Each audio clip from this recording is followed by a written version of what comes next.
Летняя печаль. Настало лето, и растаял снег. Вода скатилась в русло старых рек.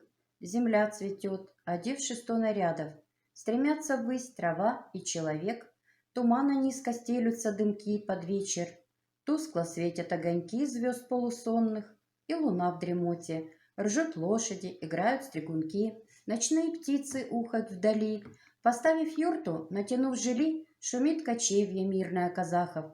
И этот шум все та же жизнь земли.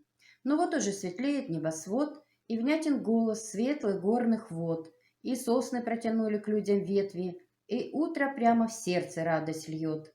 Как много раз у этих самых скал и я себе зимовье выбирал, но было мне под этим небом тесно. Табун свернувших скалам я ворчал.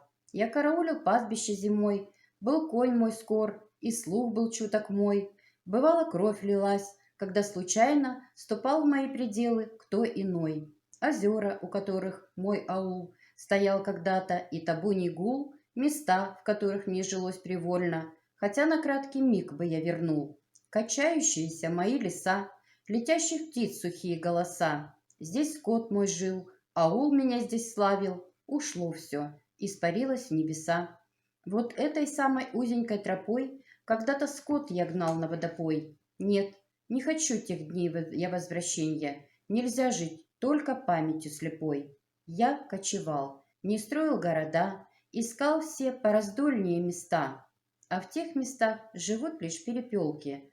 Но где след жизни, поисков, труда? И век совсем иной настал теперь. Вот этим веком жизнь свою проверь.